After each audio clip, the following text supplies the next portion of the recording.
coast to coast, direct from Austin.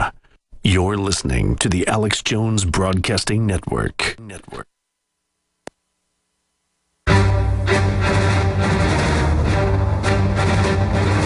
Big Brother, mainstream media, government cover-ups.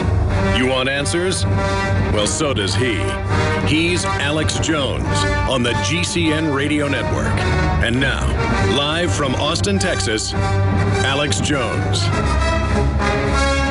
The 70-hour ceasefire has imploded in Gaza.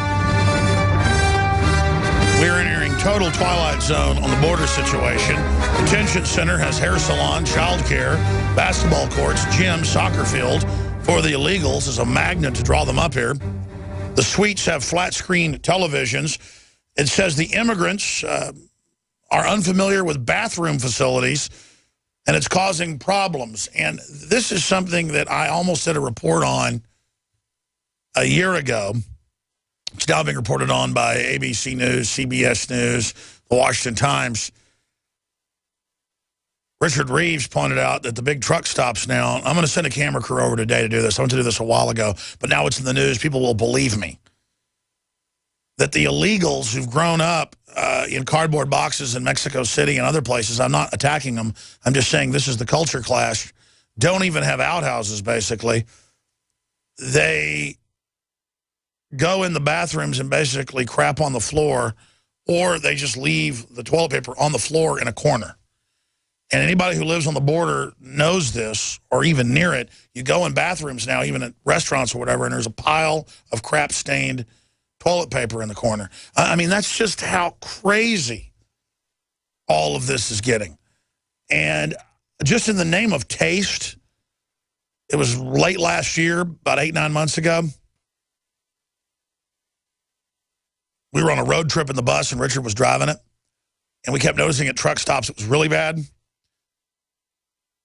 Because, I mean, you go in these stalls, it's just unbelievable. And so they have signs up saying in Spanish, don't do it. Put the paper in the toilet. Paper in toilet in Spanish. And I couldn't find it this morning on my phone because Richard's and I had photos of it. We're going to call Richard. He's not here right now.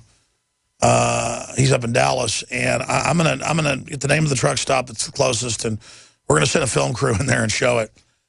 Because this is the type of thing that can capture people's imagination. TB and scabies are spreading. That's mainstream news. Texas law enforcement volunteered to form Border Patrol Brotherhood. Ready to rumble, activists to raid congressional town hall meetings. That's some of the news up on drudgereport.com.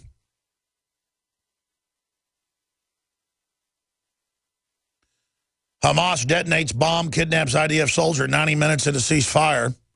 See, my issue is Hamas is like dragging hundreds of collaborators every week, they call them, around in the streets alive till they die behind motorcycles. And I think that's barbarous and wrong. And I think it's wrong when Israel blew up a UN school with orphans. I just think it's all horrible.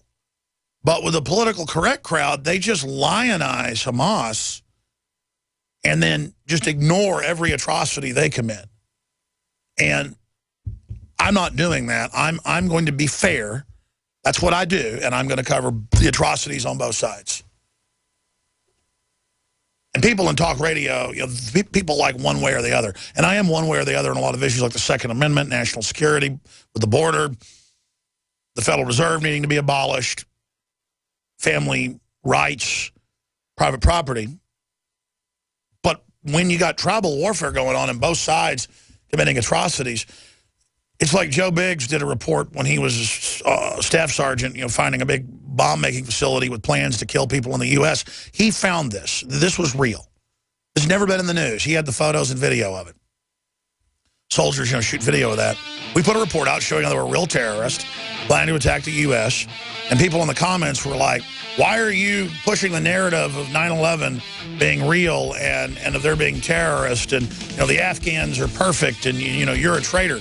No, The globalists are bad, financing the top of Al-Qaeda, but there are real jihadi nutballs that want to come over here and blow stuff up. I mean, that's the truth, folks. That's what we do here, is give you the real information.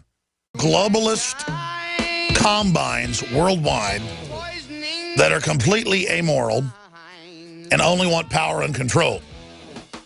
And they will finance communism, they will finance fascism, they will finance militant extremist Islam.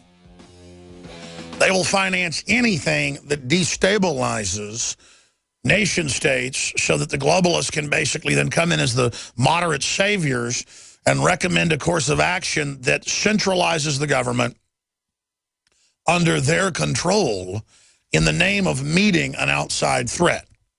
And that's why ISIS, IS, Al-Qaeda has been founded since 1979 by the Central Intelligence Agency.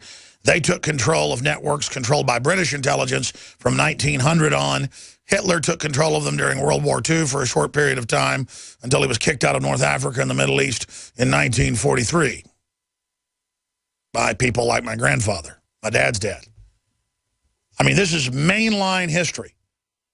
And so I'm going to explain it again because they have national shows and articles every week saying Jones says that there aren't any Muslim extremists, or Jones says there's no real terrorism, or Jones says the government runs Al-Qaeda, but then why are they killing our troops? They think you're stupid. They talk to you like you're 3 years old. The globalists want trillions of dollars in no-bid weapons contracts. The globalists want to be able to take our liberties domestically because of an outside threat.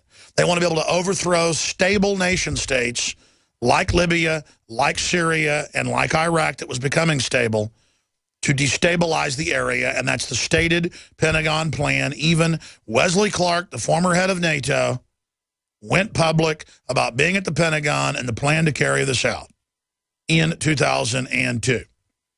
And it's bipartisan. Neo-libs, neocons, they're all on board. This is a public operation.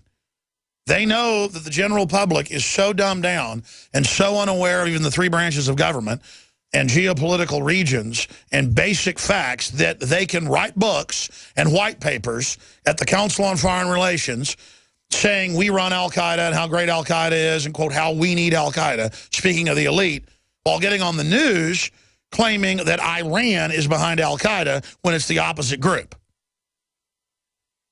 Now, the public can figure out baseball and football and the minutia of that, so the public can figure this out. The average good old boy can figure out how to work on their truck or how to play fantasy football and can figure out how to do the New York Times crossword puzzle. You can figure this out. There's like a cognitive dissonance, though. Like when I had Obama phone lady in here, and she's coming back in today. Really nice, sweet lady. And street smart in a lot of ways, but just totally unaware when I'm going, do you understand statistically and on record that welfare over time makes people poorer and more unhappy and completely dependent on the state? And she goes, but I just want some free stuff. I can't make it working. I'm working a couple jobs and I can't make it, and I live in a condemned house.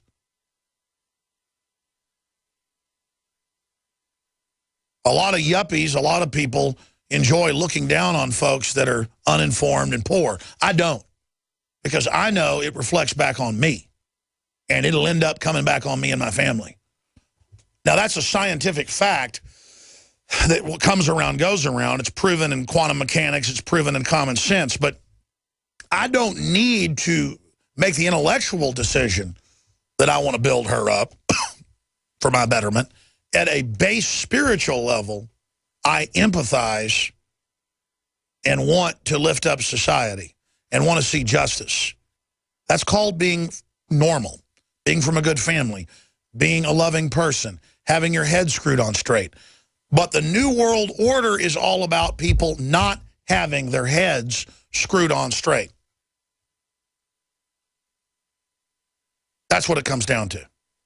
And just like all the time on the street, people go, I really like your show. I agree with it on so many fronts, but I don't understand, how is our government running Al-Qaeda? I know it's in the news, they're giving them weapons and letting them attack countries, but they kill our troops. And I explained to him, have you heard about the famous case in New York City